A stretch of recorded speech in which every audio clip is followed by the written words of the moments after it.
This is Galaxy News Hour live. सरकारले 2046 सालको परिवर्तनपछि खुला आकाश नीति ल्यायो। यसले देशभित्र भने उदाहरणीय छलाङ मार्यो। निजी क्षेत्र पनि सक्रियताका साथ अघि आए। तर अन्तर्राष्ट्रिय रूपमा राम्रो लयमा रहेको तत्कालीन शाही नेपाली वायु सेवा निगम अन्तर्गतका नेपाली ध्वजावाहक विमानहरूको सेवा भने खुम्चियो। निर्बाध उड्थे नेपाली विमान युरोपको आकाशमा। धेरै देशलाई सानेबानीले यो देशसँग जोडेको थियो। तर अहिले त्यो सेवा खुम्चदा युरोपको आकाश नेपाली विमानका लागि प्रतिबन्धित छ। नेपाल वायु सेवा निगमसँग सुरु भएको थाई एयरलाइन्स अहिले संसारभर पुग्दा नेपालभन्दा 15 वर्षपछि सुरु भएको कतार एयरलाइन्सले नेपालको आकाश समेत कब्जामा लिइसकेको छ। नेपाली विमानलाई युरोपको आकाशमा लगाएको प्रतिबन्ध 1 दशक पुगिसक्यो। एक समय फ्रेङ्कफर्ट, लन्डन र पेरिसको नियमित उडान भर्ने नेपाल वायु सेवा निगमका उडान युरोप पस्न समेत पाउँदैनन्। यसका लागि नेपालले बारम्बार अनुरोध गर्दै आएको छ। युरोपेली युनियनको सुझाव अनुरूप आफूलाई सच्याउँदै पनि अघि बढेको छ। तर अझै पनि युरोपको आकाश नेपालको ध्वजावाहक विमानका लागि खुल्ने कुनै गुन्जाइस देखिएको छैन। किनभने युरोपेली हवाई सुरक्षा एजेन्सीले दिएको सुझाव नमानेको ठहर गर्दै अहिले तत्काल नेपाली विमानलाई युरोपको आकाश दिन नसकिने निचोड युरोपेली युनियनले निकालेको छ। यो नेपालका लागि अर्को धक्का र सबक हो। तर युरोपले दिएको सुझाव केलाएर सच्याउनु पर्ने यो देशका निकायहरू भने आफूमा लड्नै व्यस्त छन्। युरोपेली हवाई सुरक्षा एजेन्सीको रिपोर्टपछि नेपाल वायु सेवा निगम र नियामक निकाय नेपाल नागरिक उड्डयन प्राधिकरण एक अर्कामा हिलो छ्यापछ्याप गर्न थालेका छन्। युरोपेली हवाई सुरक्षा एजेन्सीले दिएको प्रतिवेदनमा नेपालको नियामक निकायका सबै कमजोरी मात्र उजागर गरेन, वायु सेवा कम्पनीहरूका त्रुटिहरू पनि एक एक गरी देखायो। यसपछि एक अर्का विरुद्ध हिलो छ्यापछ्याप गर्न थालेका प्राधिकरण र नेपाल वायु सेवा निगम बीचको विवाद बढेर ग्राउन्ड ह्यान्डलिङको नयाँ रूप बोकेर उजागर भएको छ। नेपाल वायु सेवा निगमले दर्जनौं काण्ड भोग्यो। निगमलाई दलहरूको गाईजात्राको अखडा नै बनाइयो। एकपछि अर्को काण्ड भोगेको निगम धराशायी हुने अवस्थाबाट बल्ल उठेको छ। पुरानो लय र गति लिँदै गर्दा निगमभित्र रहेका बाँकी धमिरा र गलत सोच पन्छाउन जरुरी छ। यसका लागि दलहरूले निगम र प्राधिकरणलाई राजनीतिक हस्तक्षेपबाट मुक्त बनाउनुपर्छ। युरोप सबक हो, यसबाट आफूलाई सच्याउन जरुरी छ। हवाई नीतिभित्र धेरै कूटनीति पनि होलान्। यसतर्फ पनि ध्यान दिएर बुद्धि पुर्याउन सके नेपालको राष्ट्रिय ध्वजावाहक विमानले देशकै इज्जत बोक्ने हो।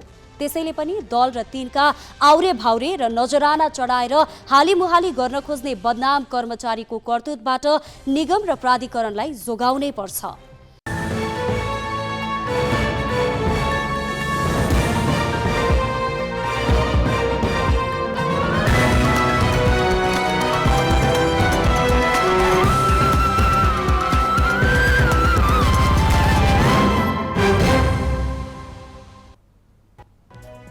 नमस्कार, यो हो गैलेक्सी न्यूज आवर। अब हेडलाइंस।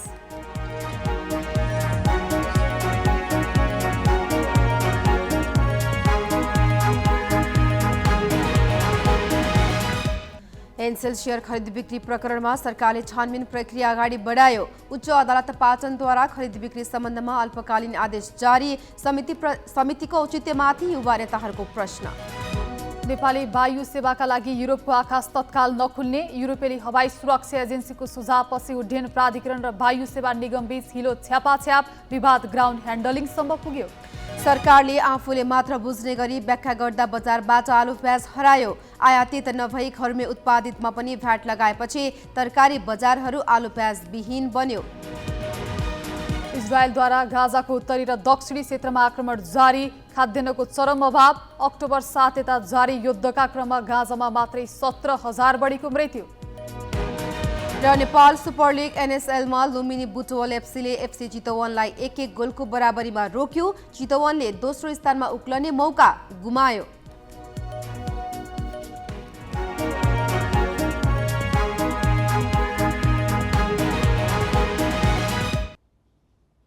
निजी क्षेत्रको दूरसञ्चार सेवा प्रदायक कम्पनी एनसेल शेयर खरिद बिक्री प्रकरणमा सरकारले छानबिन प्रक्रिया अगाडि बढाएको छ। संसदीय समितिदेखि सर्वसाधारणले समेत विरोध जनाएपछि सरकारले छानबिन प्रक्रिया अगाडि बढाएको हो। बिहिबार बसेको मन्त्री परिषदको बैठकले पूर्व महालेखा परीक्षक टङ्कमणि शर्माको संयोजकत्वमा समिति गठन गर्दै छानबिन प्रक्रिया अगाडि बढाएको हो। छानबिन समितिमा प्रधानमन्त्री कार्यालयका कानुन सचिव फणेन्द्र गौतम, अर्थ मन्त्रालयका सहसचिव रितेश साक्के सदस्य छन्। त्यस्तै सञ्चार मन्त्रालयका सहसचिव बाबुराम भण्डारी र नेपाल चार्टर्ड एकाउन्टेन्ट संस्था आइक्यानका अध्यक्ष सुजन कुमार काफ्ले सदस्य छन्। कम भ्यालुएसन गरी एनसेलको 80% सेयर खरिद बिक्री भएको भन्दै सरकारले छानबिन प्रक्रिया अघि बढाएको हो। आजी आटाले एनआरएनए सतीशलाल आचार्यको बेलायती कम्पनी स्पेक्ट लाइट युकेलाई 5 करोड डलर अर्थात् 6 अर्ब 60 करोड रुपियाँमा बिक्री गरेको थियो। एनसेल खरिद बिक्री प्रकरणमा संसदीय समिति राजनैतिक वित्त नै तातेको छ। सरकारले एनसेलको सेयर खरिद गरी बिक्री विवादबारे छानबिन गर्न गठन भएको समितिलाई 30 दिनको कार्यादेश दिएको छ। शर्मा नेतृत्वको 5 सदस्यीय छानबिन समितिलाई समग्र विषयमा अध्ययन गरी प्रतिवेदन बुझाउन 30 दिनको कार्यादेश छ। उच्च स्तरीय समिति निर्माण गर्ने भन्ने क्याबिनेटले डिसिजन गरेको छ र यो समितिमा पूर्व हाम्रो महालेखा परीक्षक टङ्कमणि शर्माको नेतृत्वमा संयोजकत्वमा 5 सदस्यीय समिति गठन गरेको छ आज क्याबिनेटको बैठकले। सदस्यहरूमा अहिले नेपाल सरकारका सचिव फणेन्द्र गौतम, सहसचिव बाबुराम भण्डारी, सहसचिव रितेश कुमार साक्के र आइक्यानका अध्यक्ष सुजन कुमार काफ्लेको सहितको 5 जनाको समिति गठन गरेको छ। यसलाई 30 दिनको कार्यावधि दिएको छ। यता नेकपा एमालेका सांसद गोकुल बास्कोटाले एनसेललाई कारबाही गर्न कुनै समिति नै आवश्यक नरहेको दाबी गरेका छन्। कुनै कानुन अनुसार समिति नै गठन गर्नुपर्ने पनि होइन, सिधै नेपाल सरकारले चाहिँ सम्बन्धित कम्पनीलाई र यो एनटिएलाई प्राधिकरणलाई, दूरसञ्चार प्राधिकरणलाई डिडिए गराउनु भन्यो भने उसकै खर्चमा डिडिए हुन्छ नि। 18-20 करोड खर्च होला सम्बन्धित कम्पनीको, उसको खर्चमा डिडिए हुन्छ तर थर्ड पार्टीले डिडिए गरिदिन्छ। त्यसपछि थाहा भइहाल्छ नि कसको पोजिसन के छ भनेर।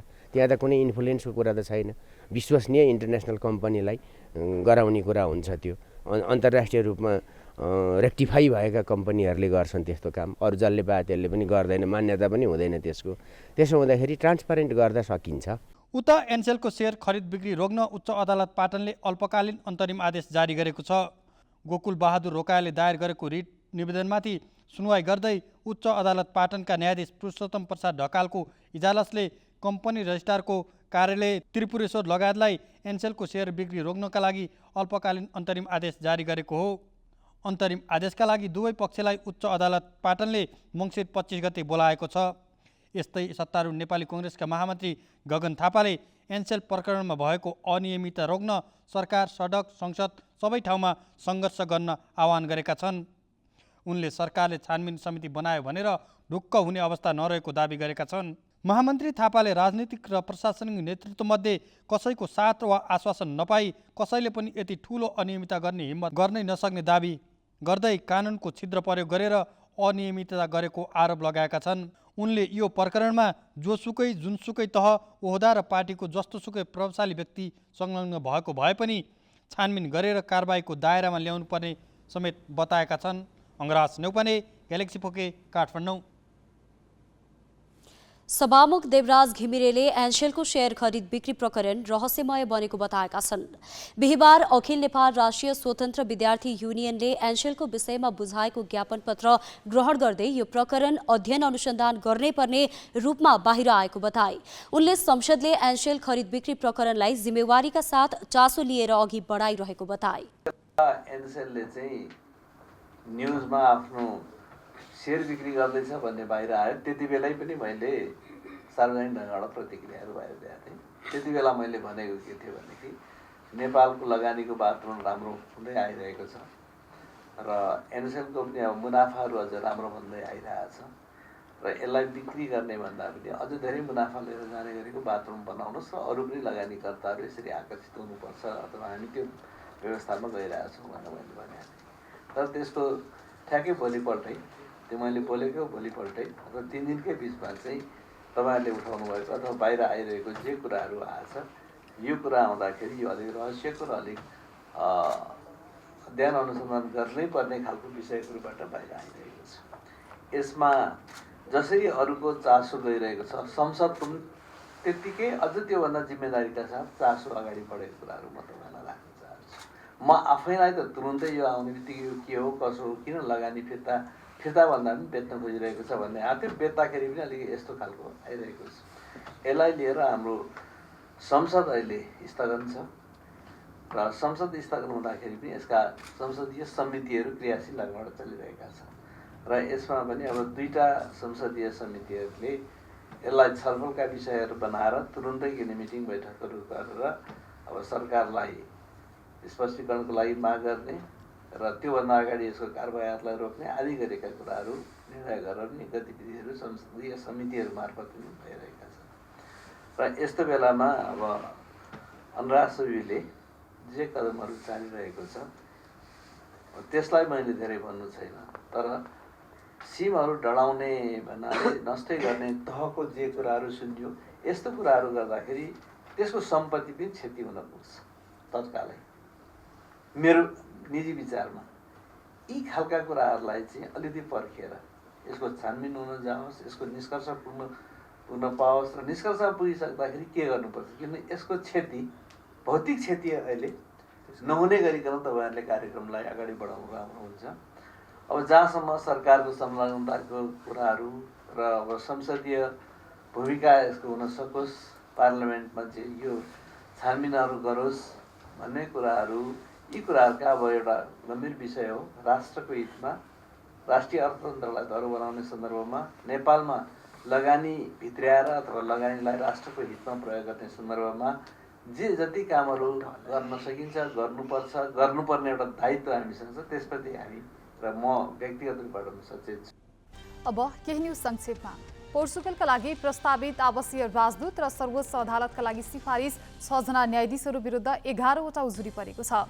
संसदीय सुनवाई समितिको बिहिबार सिंहदरबारमा बसेको बैठकमा पोर्चुगलका लागि प्रस्तावित राजदूत सनिल नेपाल र सर्वोच्च अदालतको न्यायाधीश पदका लागि प्रस्तावित सारङ्गा सुवेदी, अब्दुल अजिम मुसलमान, महेश शर्मा पौडेल, टेकप्रसाद ढुङ्गाना, सुनिल कुमार पोखरेल र बालकृष्ण ढकाल विरुद्ध 11वटा उजुरी परेको समितिका सभापति पशुपति शमशेर राणाले जानकारी दिए।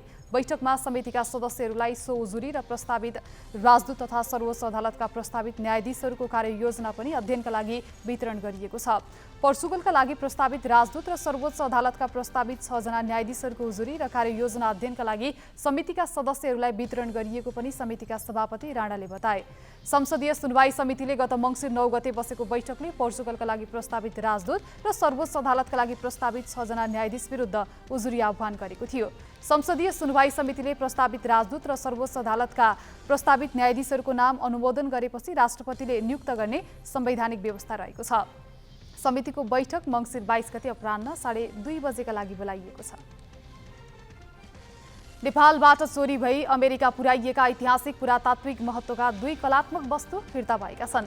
ती मूर्ति 11औं र 13औं शताब्दीमा बनाइएको बताइएको छ। ललितपुरको बुङमुती स्थित कोटाटोलको बाहिली हिटीबाट सन् 1980 को दशकमा हराएको प्रस्तरको श्रीधर मूर्ति, विष्णुको मूर्ति र 13औं शताब्दीमा निर्माण भएको पाटन दरबार स्क्वायरबाट हराएको काठको टुडाल विभिन्न माध्यम हुँदै अमेरिका पुर्याइएको थियो। न्युयोर्क स्थित द मेट्रोपोलिटन म्युजियम अफ आर्ट्समा रहेका उक्त वस्तु आफ्नै खर्चमा वरिष्ठ कलाविद जोन स्यान्डली मार्फत नेपाल ल्याइएको हो। पुरातत्व विभागका महानिर्देशक सौभाग्य प्रधानाङ्गले ती मूर्ति नेपालमा बनेको प्रमाण पुगेपछि फिर्ता ल्याउने प्रक्रिया सुरु भएको जानकारी दिइन्। हालसम्म बेलायत, अस्ट्रिया, अमेरिका, चीन, भारत, जर्मनी, अस्ट्रेलिया र इटालीबाट 143 मूर्ति तथा कलात्मक वस्तु नेपाल फिर्ता भइसकेका छन्। तीमध्ये 70 वटा अमेरिकाबाट मात्रै ल्याइएको विभागको तथ्याङ्क छ। विभागले नेपालबाट विभिन्न समयमा अमेरिका, फ्रान्स, बेलायत, अस्ट्रेलिया जस्ता देशहरूमा पुगेका थप अरू कलात्मक वस्तुहरू समेत नेपाल फिर्ता गर्नका लागि कूटनीतिक पहल भइरहेको जनाएको छ। पशुपतिनाथ मन्दिर क्षेत्रमा मासु, मदिरा र नशालु पदार्थ निषेध गरिएको छ। बाला चतुर्दशी पर्वलाई ध्यानमा राखेर काठमाडौँ प्रशासनले पशुपतिनाथको 4 किल्ला तोकेर आजदेखि मङ्सिर 27 गतेसम्म मासु, मदिरा र नशालु पदार्थ सेवन निषेध गरिएको हो। गौशाला मित्र पार्क सडकदेखि पूर्व, पशुपति क्षेत्रको पूर्व सिमानादेखि पश्चिम, गौशाला तेलगङ्गा चक्रपथदेखि उत्तर र मित्र पार्क उमाकुण्ड गौरीघाट हुँदै गुहेश्वरीदेखि दक्षिणभित्रका सबै भागमा ती पदार्थ निषेध गरिएको काठमाडौँका प्रमुख जिल्लाधिकारीले जानकारी दिएको जनाइएको छ। बाला चतुर्दशी पर्वमा सुरक्षा लगायतका धार्मिक सांस्कृतिक मर्यादा र पवित्रता कायम राख्ने उद्देश्यले ती पदार्थ उत्पादन, बेचबिखन, ओसार पसार, भण्डारण र सेवन समेत गर्न नपाउने सूचनामा उल्लेख गरिएको छ। कोही कसैले उक्त प्रावधानको बर्खिलाप हुने गरी कुनै काम गरेमा प्रचलित कानुन बमोजिम कारबाही गरिने चेतावनी सूचना मार्फत दिएको छ। ग्यालेक्सी टेलिभिजनको पर्सा संवाददाता जियालाल शाहमाथि समाचार सङ्कलनको क्रममा दुर्व्यवहार भएको छ। सेवाग्राहीको गुनासोपछि यातायात व्यवस्था कार्यालय वीरगञ्ज स्थित ग्लोबल आइएमए ब्याङ्कमा समाचार सङ्कलन गर्न पुगेका शाहमाथि ब्याङ्कका कर्मचारीले दुर्व्यवहार गरेका थिए। ब्याङ्कको कर्मचारीले हातपात गर्दा शाहले समाचार सङ्कलनका लागि प्रयोग गरेको क्यामेरामा समेत क्षति पुगेको छ।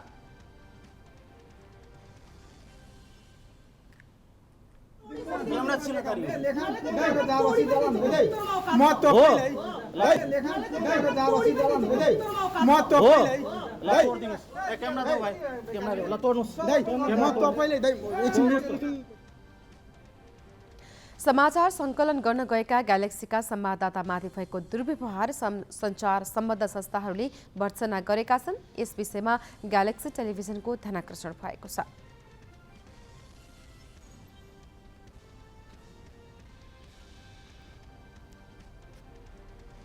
बाँकी प्रसङ्ग प्रेजिना देवकोटाबाट। सन् 2013 यता नेपाली वायु सेवालाई युरोपको आकाश प्रतिबन्धित छ। यसबीचमा युरोपेली युनियनले नेपाललाई सुधारका लागि सुझाव पनि दियो। त्यस आधारमा सुधार भएको र अब सूचीबाट हट्ने दावी नेपालको हवाई नियामक नागरिक उड्डयन प्राधिकरणले गर्यो। तर सूचीबाट हट्नुको साटो नेपाल स्थगल भ्रमणपछि युरोपेली हवाई सुरक्षा एजेन्सीले दिएको प्रतिवेदनमा नेपालको नियामक निकायका तमाम कमजोरी मात्र उजागर गरेन, वायु सेवा कम्पनीहरूका त्रुटिहरू पनि औल्यायो। त्यसयता एक अर्का विरुद्ध दोषारोपण थालेका प्राधिकरण र नेपाल वायु सेवा निगम बीचको यो श्रृङ्खलामा विराम लाग्ने अवस्था देखिएको छैन। यो अझ बढेर ग्राउन्ड ह्यान्डलिङको नयाँ विवादमा प्रवेश गरेको छ। युरोपेली हवाई सुरक्षा एजेन्सीको सुझावलाई आधार मानेर नेपाल वायु सेवा निगममाथि दोषारोपण गरेर त्रिभुवन विमानस्थलको ग्राउन्ड ह्यान्डलिङ खोज्ने तयारीमा प्राधिकरण लागेको छ। यता वायु सेवाका कर्मचारी भने सरकारी निकाय विरुद्ध नै आन्दोलनमा उत्रिएका छन्। दुवैको सेवा र गुणस्तरमा त्रुटि देखा परेका बेला मूल मुद्दाबाट नै विमुख बनेर दुवै पक्षले द्वन्द्वको बाटो रोजेको अवस्था छ। हवाई सुरक्षा एजेन्सीको प्रतिवेदनका आधारमा युरोपेली आयोगले नेपाललाई हवाई सुरक्षाको सूचीबाट हटाउन नसकिने निष्कर्ष निकाल्दै नियामक निकाय नागरिक उड्डयन प्राधिकरणका समस्याका चाङ सार्वजनिक गरिदियो। धेरै सुधार भएको र अब सूचीबाट हटाउन पहल गर्छु भनेका महानिर्देशक प्रदीप राज अधिकारीले प्रतिवेदन आउनुमा नेपाल वायु सेवाको समस्या कारण रहेको भन्दै दोषारोपण गरे। अनि त्यस लगत्तै नेपाली ध्वजावाहकको एकाधिकार रहेको त्रिभुवन अन्तर्राष्ट्रिय विमानस्थलको ग्राउन्ड ह्यान्डलिङ खोज्ने विवरण पनि सार्वजनिक भयो। त्यसपछि नेपाल वायु सेवाका कर्मचारीहरूले सरकारी नियामक निकाय प्राधिकरण विरुद्ध आन्दोलन थालेका छन्। युरोपेली हवाई सुरक्षा एजेन्सीको प्रतिवेदनमा नियामकको कमजोर अनुगमन, कमजोर तालिमसँगै प्रणालीगत समस्या औल्याइएको छ। अनि नेपाल वायु सेवाको हवाई सुरक्षा प्रणाली, प्रशिक्षक जनशक्ति, दुर्घटना लगायतका विषयमा कमजोरी औल्याइएको छ। तर आरोप प्रत्यारोप अनि आन्दोलनका कारण अब प्रतिवेदनमा उठाइएका विषय भन्दा पनि यो विषय धेरै व्यावसायिक कम्पनीको आँखा लागेको र स्वार्थ समेत जोडिएको ग्राउन्ड ह्यान्डलिङसम्मै पुगेको छ। युको ब्ल्याक लिस्टको कुरोमा त म यतिको भन्छु कि 100% दोष चाहिँ नागरिक उड्डयन प्राधिकरणको, अरू कसैको होइन।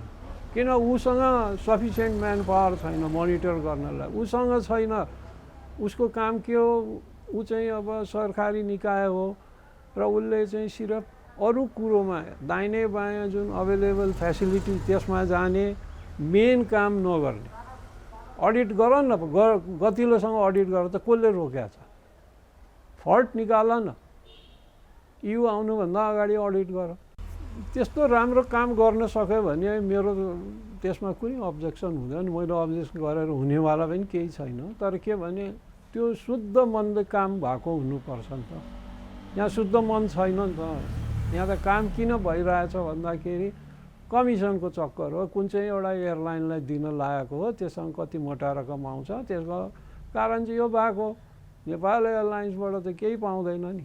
कतिपयले युरोपेली युनियनको प्रतिवेदनलाई युरोपमा आधार रहेको एयरबसको व्यापारिक स्वार्थसँग पनि जोड्ने गरेका छन्। तर दुर्घटनाको क्रममा बढोत्तरी र भनिए जस्तो सुधार नभइरहेका बेला आएको प्रतिवेदनमा तोकिएका विषयले दुवैमा समस्या रहेको भन्न गाह्रो छैन। यस्तोमा ग्राउन्ड ह्यान्डलिङ अनि त्यस विरुद्धको आन्दोलनका नाममा हुन खोजेको विषयान्तरले समस्याको समाधान भन्दा ढाकछोप हुने खतरा बढी देखिन्छ।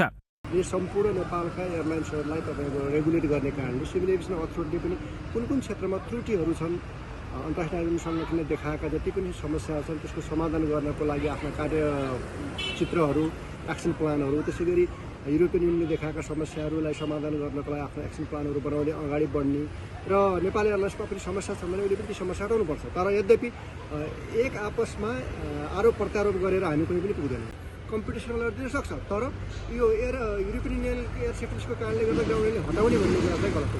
नेपालमा बढिरहने हवाई दुर्घटना तर त्यसको खास कारण पहिचान र सुधार नहुने अवस्थाले पनि यहाँको हवाई सुरक्षामा प्रश्न उठिरहेका बेला आएको यस प्रतिवेदनको पहिचान गरी नेपाल वायु सेवा र नियामक निकायका प्रमुखको कार्यक्षमतामा बहस गर्ने बेला यही हो। कमजोरी भए सरकारले उनीहरू विरुद्ध कारबाही गर्ने आँट पनि गर्नुपर्छ। तर एक सरकारी निकाय विरुद्ध अर्को उत्रने अवस्थामा सरकारले चुप लागेर नबसी हस्तक्षेप गरेर समस्याको निकास दिनु आवश्यक भइसकेको छ। क्यामेरामा चन्द्रमान महर्जनका साथमा पवन पौडेल, ग्यालेक्सी फोके, काठमाडौँ।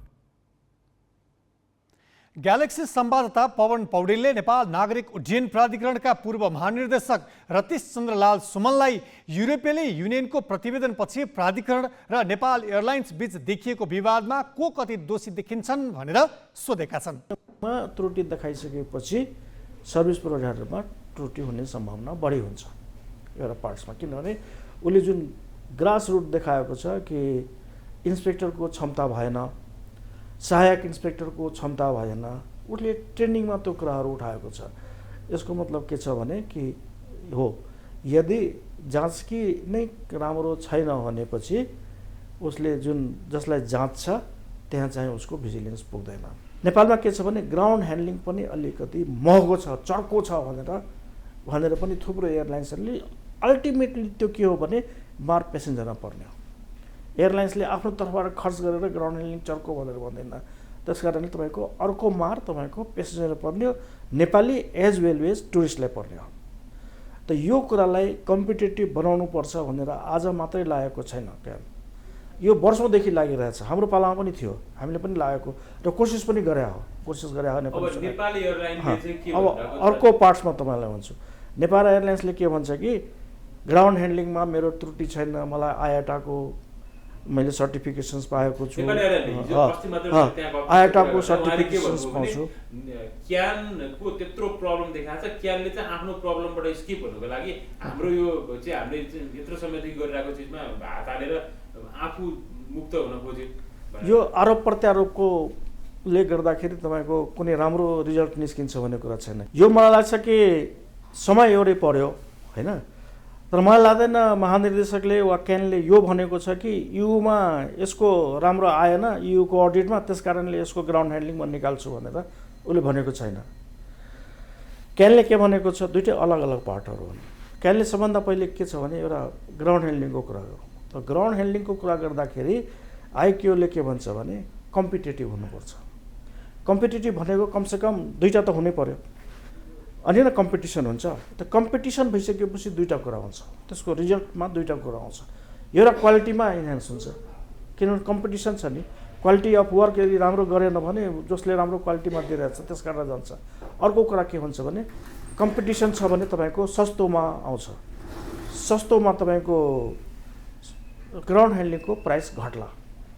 लुम्बिनी प्रदेशको राजधानी क्षेत्रमा जग्गा किनबेच गर्ने सरकारको निर्णय कार्यान्वयनमा आएको छ।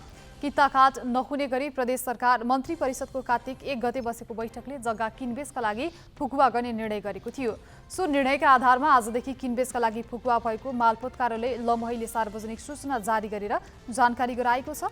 भूमि व्यवस्था, सहकारी तथा गरिबी निवारण मन्त्रालय, प्रधानमन्त्री तथा मन्त्री परिषदको कार्यालय र मुख्यमन्त्री तथा मन्त्री परिषद लुम्बिनी प्रदेशको कार्यालयको निर्णय र पत्रको आधारमा राप्ती गाउँपालिका, गडबा गाउँपालिका वडा नम्बर 1, 2 र 3, यसै गरी अर्घाखाँची स्थित गङ्गा नगरपालिका वडा नम्बर 8 र 9 को जग्गा फुकुवा गरिएको हो। एकल स्वामित्वको जग्गाधनी कायम रहने आधारमा मात्र किता काट नहुने गरी किता र जुनसुकै प्रकारको भवन जग्गा आदि असल सम्पत्तिको कुनै प्रकारको स्वरूप परिवर्तन गर्न नपाउने गरी फुकुवा भएको मालपोत कार्यालय लमहीका प्रमुख मानबहादुर कुँवरले जानकारी दिएका छन्। प्रदेश राजधानी घोषणा हुनुअघि 2077 साल असोज 16 गते जग्गा रोक्का राख्ने निर्णय गरिएको थियो। लामो समय जग्गा रोक्का हुँदा यहाँको जनजीवन प्रभावित हुनुको साथै आर्थिक कारोबार समेत रोकिएको थियो। इन्जुरी समयमा सम्हालिन नसक्दा FC Chitwan Nepal super league एनएसएलमा लुम्बिनी बुटवल एफसी चितवनसँग 1-1 गोलको बराबरीमा रोकिएको छ। आज दशरथ रङ्गशालामा भएको खेलमा स्टेफन समीर बिनोङले इन्जुरी समयमा गोल गर्दा लुम्बिनी बुटवल एफसीलाई हारबाट जोगाए। पहिलो हाफमा दुवै टिमबाट गोल हुन सकेन। दोस्रो हाफको सुरुवातमा नै चितवनले अग्रता बनायो। खेलको 48औं मिनेटमा उत्सव राईले लामो दूरीबाट प्रहार गरेको बललाई बुटवलका गोलकिपर मोहम्मदको कमजोर किपिङमा उत्सवको प्रहारले जाली चुमेको थियो। यही गोलमा चितवनले 90 मिनेटसम्म अग्रता बनायो, तर यो अग्रता इन्जुरी समयमा तोडियो।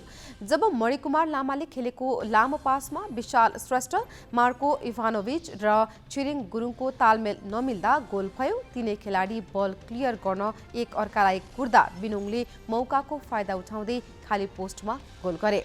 यो गोलमा बिलोङले बुटवललाई हारबाट जोगाएका थिए। बराबरीमा चितवनले तेस्रो स्थानमा उक्लने मौका गुमाएको छ। 4 खेलमा 5 अङ्क बनाएको चितवन लिगको 5औं स्थानमा रहेको छ। 4 अङ्क बनाएको बुटवल पनि 6औं स्थानमा रहेको छ। भोलि वीरगञ्ज युनाइटेड एफसी र झापा एफसी बीच खेल हुनेछ। 5 स्तरको फिदीमा जारी प्रथम वाइवाई अन्तर्राष्ट्रिय आमन्त्रित किराँत गोल्ड कपको अन्तिम फुटबल प्रतियोगिताको फाइनल समीकरण पूरा भएको छ। बिहिबार भएको अन्तिम सेमिफाइनलमा विजेता बन्दै वीरता युनाइटेड फुटबल क्लब फाइनलमा प्रवेश गरेको हो। कडसिङ सुनाम स्मृति फुटबल क्लब ताप्लेजुङलाई 1 विरुद्ध 2 गोल गर्दै वीरता युनाइटेड फाइनल प्रवेश गरेको हो। खेलको 8औं मिनेटमा ताप्लेजुङका डिकेस लिम्बुले गोल गरेका थिए। त्यसपछि 33औं मिनेटमा वीरता युनाइटेडका रोसम भुजेले जवाफी गोल फर्काए। पहिलो हाफको इन्जुरी समयमा वीरता युनाइटेडले पाएको पेनाल्टीलाई प्रदीप बुढाथोकीले गोलमा परिणत गर्दै टिमलाई 2-1 को नतिजामा पुर्याएका थिए। शनिबार हुने फाइनल खेलमा वीरता युनाइटेड र डागेहाट फुटबल क्लब मोरङ बीच प्रतिस्पर्धा हुनेछ। प्रतियोगितामा प्रथम हुने टिमले 4,04,444 नगद र दोस्रो हुनेले 2,02,222 नगद प्राप्त गर्नेछन्। बाँकी प्रसङ्ग नवराज पाण्डेबाट।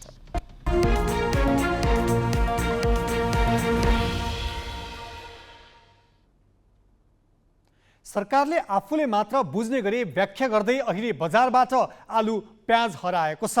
स्वदेशी उत्पादनलाई प्राथमिकता दिने भन्दै कृषिजन्य विदेशी उत्पादनमा मूल्य अभिवृद्धि कर भ्याट लगाउने सरकारी निर्णय सरकार आफैले कुल्चिएपछि उपभोक्ताका भान्साहरू आलु प्याज विहीन बनेका छन्। तर सरकार र उसका निकाय भने अझै पनि नेपाली उत्पादनमा भ्याट नलगाएको दाबी गर्दै आएका छन्। स्वदेशमा उत्पादन भएको आलु प्याजलाई पनि करको दायरामा तानेपछि विरोध सुरु भएको छ। आलु प्याजमा भ्याट बिल माग्न सुरु भएपछि किसान र व्यवसायी दुवै अलमलमा छन्। आन्तरिक राजस्व विभागले स्वदेशमा उत्पादन भएर बजारमा जाने आलु र प्याजमा समेत मूल्य अभिवृद्धि कर लगाएपछि काठमाडौँ उपत्यका सहित देशभरको बजारमा यसको प्रभाव सुरु भएको छ। स्वदेशी कृषि उपजमा आफ्नै प्रतिबद्धता विपरीत सरकारले कर लगाएको आरोपमा किसान र व्यवसायी आन्दोलनमा छन्। तर आन्तरिक राजस्व विभागले नेपालमा उत्पादन भएका आलु प्याजमा भ्याट नलगाएको दाबी गरेको छ। बुधबार ग्यालेक्सी 4 टेलिभिजनको टिम कालीमाटी सहित काठमाडौँका ठूला तरकारी बजारमा पुगेको थियो, जहाँ आलु प्याज व्यवसायी र किसानहरू आलु प्याजको खरिद बिक्री नै नगरी बसिरहेका थिए। उनीहरूका अनुसार आलु प्याजको पनि भ्याट लाग्ने भन्दै आन्तरिक राजस्व विभागले व्यवसायीसँग हिसाब मागेर भ्याट रकम तिर्न तागेता गरिरहेको छ। नेपालमा आलु प्याज अन्य मुलुकबाट आयात हुन्छ। सरकारले चालु बजेट मार्फत आलु प्याजको आयातलाई कम गर्न र यहाँको उत्पादनलाई प्रवर्धन गर्न आयातित आलु प्याजलाई भ्याट लगायो, जसमा आन्तरिक राजस्वले एकमुष्ट आलु प्याज कारोबारको भ्याट रकम तिर्न भनिरहेको छ। यता व्यवसायीले सल्यानका किसानबाट उठाएको आलुमा समेत 8 लाख रुपैयाँ भ्याट रकम तिरेको दाबी छ। र यो इन्डिया र नेपालको सवालमा जबकि हाम्रो फर्म छ, हामी फर्म पहिला पाइनमा चलाएको छ, अहिले भ्याटमा हामी चलाइरहेछौँ। हामी भ्याटमा चलाइरहेछ, इन्डियाबाट सामान आइरहेछ र हाम्रो लोकल सामान पनि आइरहेछ। त्यो हिसाब कसरी राख्ने? जबकि हाम्रो भ्याटमा गइसकेपछि तपाईँको इन्डियन सामान पनि त्यही भ्याटमा आउँछ, नेपाली सामान आयो भने त्यही भ्याटमा लेखापढी गर्नुपर्छ। त्यही किसिमले सरकारको नीतिको कारणले अस्ति मैले 8 लाख रुपियाँ तिरेको हो, एक्स्ट्रा 8 लाख रुपियाँ तिरेको हो। सल्यानबाट आलु मगाउँदाखेरि सरकारको नियमअनुसार भ्याट नलाग्ने, तर यहाँ राजस्व कार्यालयको नियमअनुसार भ्याट लाग्ने भयो। जबकि 50 लाख भन्दा माथि जाँदाखेरि जहाँको सामान किन नहोस् त्यसमा अनिवार्य भ्याट हुन्छ। सरकारको नियम, राजस्व कार्यालयको नियमअनुसार त्यसमा अनिवार्य भ्याटमा जानै पर्छ। त्यो कसरी मिलाउने? आन्तरिक राजस्व विभागले भने यसलाई प्रश्न पार्दै आन्तरिक उत्पादनमा भ्याट रकम नउठाएको जनाएको छ। विभागले सरकारको नियम अनुसार नै आयातित आलु प्याजमा भ्याट लिएको तर नेपाली उत्पादनमा नलगाएको जिकिर गरेको छ। आन्तरिक उत्पादनमा यो चाहिँ लाई प्रोटेक्सन गर्ने गरी ल्याएको पोलिसी भएको हुनाले आन्तरिक उत्पादनमा भ्याट लगाएको छैन, त्यसमा भ्याट लिने सरकारको नीति छैन। अनि त्यही त उहाँहरूले चाहिँ मलाई बिल सहित देखाउनुहुन्छ, मैले 8 लाख रुपियाँ तिरे भन्नुहुन्छ। सुन्नु न, अब कसैले तिर्यो, हजुर, अब नीति बाहिर गएर कसैले उठायो, त्यो त उहाँहरूले जान्ने कुरो हो नि त, सोध्नु पर्यो। सम्बन्धित अब चाहिँ निकै हामीले भनिरहेका छौँ, अस्ति त तरकारी व्यवसाय त्यहाँ छ नि कृषि बजार, हजुर हजुर, त्यहाँको कार्यकारी निर्देशक र त्यहाँको चाहिँ कालीमाटीको प्रमुख कर अधिकृतलाई बोलाएर यसमा चाहिँ स्पष्ट है यो सरकारको पोलिसी भनेर भनेका छौँ। हामीले काहीँ कसैलाई इन्फोर्समेन्ट गरेको पनि छैन, यो तैँले तिरिनस् भनेर कर मागेको पनि छैन। यस्तो छ प्रोपोगन्डा गर्न के हो भने जुन इम्पोर्टमा लागिरहेछ नि, यो इम्पोर्टरवालाहरूको चक्कर हो क्या यो सबै है। त्यसकारण यो के भने अब यो त तपाईँको चाहिँ जेठ 16 गतेदेखि लागू भइरहेको विषय, अहिले आएर फेरि यो चाहिँ हजुर, यो त के हो भने अहिले आएर आन्तरिक उत्पादनको प्राइस चाहिँ घटाउनु खोजे, स्पष्ट भनिदिनु पर्यो आन्तरिक उत्पादनमा लाग्दैन, सरकारको लिने नीति छैन। यो चाहिँ गलत बिचौलियाहरूको खेल हो यो। त्यो चाहिँ तिनीहरूलाई चाहिँ अब भोलि कसैले त्यो गर्यो भने तिनीहरूलाई कानुन बमोजिम उल्टो कारबाही हुन्छ। शनिबारदेखि देशैभरका तरकारी बजारमा आलु र प्याजको आपूर्ति ठप्प पारेर बिक्री वितरणमा रोक लगाइएको छ। यसको असर सर्वसाधारणको भान्सासम्मै देखिन थालेको छ। बजेट ताकाने व्यवसायीहरूले आयातित आलु प्याजमा समेत भ्याट लगाएको भनी विरोध जनाएका थिए। नेपाल भित्रिने 90% आलु प्याज भारतबाट आउँछ, त्यसमा भ्याट लगाउँदा उपभोक्तालाई समेत मार पर्ने उनीहरूको तर्क थियो। तर अहिले आयात भएको आलु प्याज सहित च्याउमा भ्याट जोडिएसँगै नेपाली किसानबाट ल्याइएका आलु प्याजमा पनि भ्याट उठाइएको व्यवसायीहरूले बताएका छन्। आन्तरिक उत्पादनको खपत बढाउन सरकारले विदेशबाट आयात हुने प्याज र आलुलाई करको दायरामा ल्याउन खोजे पनि स्वदेशी र विदेशी आलु प्याज नछुट्याई एकमुष्ट कारोबार गर्न खोज्दा समस्या चुलिएको हो। नेकपा एमालेका अध्यक्ष एवं पूर्व प्रधानमन्त्री केपी शर्मा ओलीले सरकारले राष्ट्रघाती काम गरेको आरोप लगाएका छन्। मध्य पहाडी भेग हुँदै महाकाली मेची यात्राका क्रममा बिहिबार पर्वतमा आयोजित सभालाई सम्बोधन गर्दै ओलीले राष्ट्रहितबारे बोल्न नसक्ने सरकारलाई लज्जाबोध समेत नभएको टिप्पणी गरेका हुन्। उनले प्रधानमन्त्री पुष्पकमल दाहालप्रति लक्षित गर्दै आफन्तका लागि बाहेक जनता, लडाकु, घाइते, शहीदका परिवारका लागि केही गर्न नसकेको बताए। अध्यक्ष ओलीले सरकारको नालायकीले प्रतिगामी शक्तिहरू फेरि उठ्न थालेको बताउँदै सरकारले पहिचानवादका नाममा नेपाली जनतालाई फेरि अल्मल्याउने, भ्रममा पार्ने प्रकारका क्रियाकलाप गरिरहेको जिकिर गरे। सरकार लज्जाबोध नभएको सरकार, यसले राष्ट्रघाती काम गर्छ, यसले देशको इज्जत समाप्त पार्छ, यसले स्वाधीनता कमजोर पार्छ, स्वतन्त्रताको प्रयोग गर्न सक्दैन, राष्ट्रिय हितको रक्षा गर्न सक्दैन, भूमिको बारे बोल्न सक्दैन। यस्तो छ विकासका कामहरू एमालेको समयमा जुन भएका थिए ती विकासका कामहरू ठप्प छन्।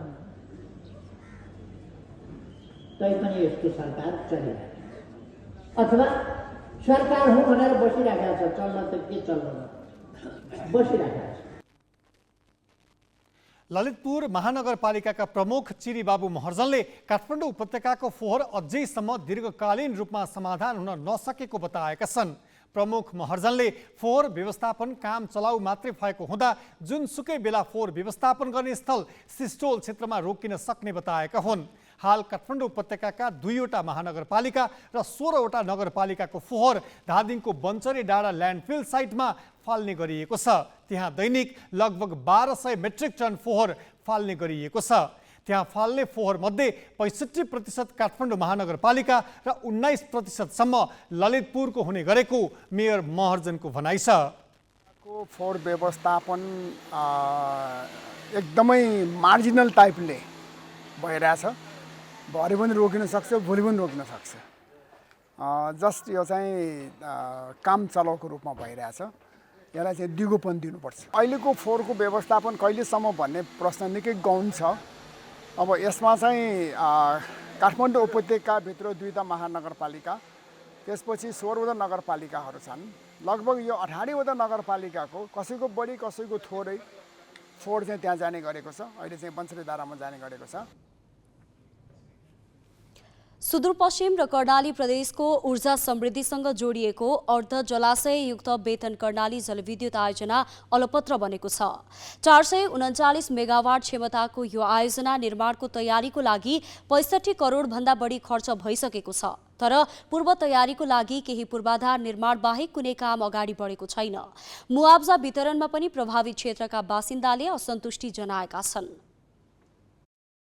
पश्चिम नेपालकै गौरवको आयोजना मानिएको बेतन कर्णाली जलविद्युत आयोजनाको काम अगाडि बढाउन पहुँच मार्ग, बेस क्याम्प, आवासीय गृह लगायतका पूर्वाधार निर्माण भइरहेका छन्, जसमा 65 करोड भन्दा बढी रकम खर्च भइसकेको छ। तर वातावरणीय प्रभाव मूल्याङ्कन EIE प्रतिवेदनको स्वीकृत प्रभावित क्षेत्रका बासिन्दालाई मुआवजा वितरण, वित्तीय व्यवस्थापनको सुनिश्चितता, PPA सम्झौता र अन्तर्राष्ट्रिय परामर्शदाताको छनौट लगायतका काम अघि बढ्न सकेका छैन। आयोजना निर्माण लागत 88 अर्ब हुने अनुमान गरिएको छ। 1 अर्ब 54 करोड मुआवजामै खर्च हुनेछ। तर प्रभावित क्षेत्रका बासिन्दाले आफू खुसी मुआवजा तोकेको भन्दै असन्तुष्टि जनाएका छन्। अब नेताहरूसँग कुरा मिलिसक्यो, हाम्रो त तिमीहरू के छ भन्ने कुरा गरेका छन्। हाम्रो त यो ठाउँ जस्तो पाउने ठाउँ छैन सर। जिजु बाजे बसिखाइ आउने यसमा हामीलाई फुर्सद छ, दौरा छ, घाँस छ, पात छ। हामी त यतिको जग्गा अन्त पाउनै पाउँदैन। यति हाम्रो साना पाउँदैन। कोही 15 लाख 20 लाख भन्छन् 1 मिटरको तल। केही यति सबै माठे जतिलाई सबै पैसा बढाइदियो। सबै हामी माठे जतिले के भनिरहेछ, तर पैसा छैन। हाम्रो पैसा छैन। पैसा नभएर हामीलाई यो बेतन कर्णालीमा हाइटबार बन्धु बना नबन्धु जाति छ भनेर सबैले भनिरहेछौँ। तर हाम्रो यो यति पैसा हाम्रो बढाइदिन्छन् भने हामीलाई ठिक छ, नत्र हामीलाई यो आउँदो भन्दा नआउनु जाति। आयोजनाले अछाममा 1400 रोपनी र सुर्खेतमा 400 रोपनी अतिग्रहण गर्नेछ। आयोजनाबाट सुर्खेतको चौकुने गाउँपालिका 6, पञ्चधुरी नगरपालिका वडा नम्बर 7 र अछामको ढकारी गाउँपालिका वडा नम्बर 6 र तुर्माखाँद गाउँपालिका वडा नम्बर 3, 4 र 5 वडाका बासिन्दा प्रभावित हुनेछन्। तर मुआवजा निर्धारण गर्दा आफूहरूसँग छलफल नगरेको स्थानीयको गुनासो छ। उनीहरूका यहाँ खेत छैनन्। उनीहरूलाई के चाँडो गुरु एकदिन आएर यो दिने भने आज भने हिँडे आफ्नो ठाउँको मेरो भए उनीहरू मेरोको पनि यहाँ खेत पाएको केही जिमी जग्गा भएको भन जोर लगाउँथे। उनीहरू यहाँ खेत छैनन्। एकपल्ट आयो हेरे चले गए। ल यो यति मिल्ने हो भनियो भाइ। बेतन कर्णाली सञ्चयकर्ता हाइड्रो पावर कम्पनी अहिले प्रमुख विहीन छ। आर्थिक सङ्कट भन्दै मुआवजा लगायतका काम पनि पन्छ्याएको छ, जसले गर्दा आयोजना अनिश्चित बनेको छ। ग्यालेक्सी फोकीका लागि दैलेखबाट Bhaktabahadur psycho report.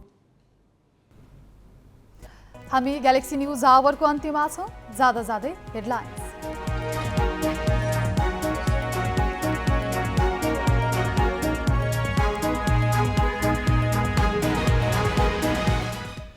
Ncell share खरिद बिक्री प्रकरणमा सरकारले छानबिन प्रक्रिया अगाडि बढायो। उच्च अदालत पाचनद्वारा खरिद बिक्री सम्बन्धमा अल्पकालीन आदेश जारी। समितिको औचित्यमाथि युवा नेताहरूको प्रश्न।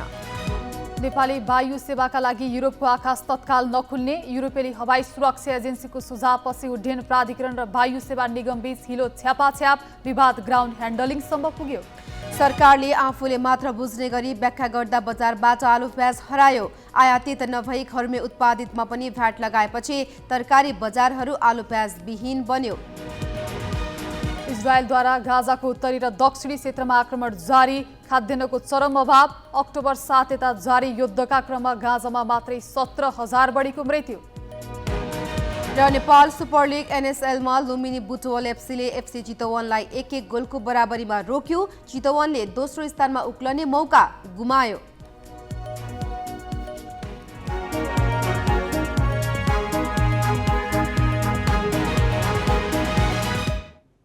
आजलाई ग्यालेक्सी न्युज आवर सकियो। नमस्ते।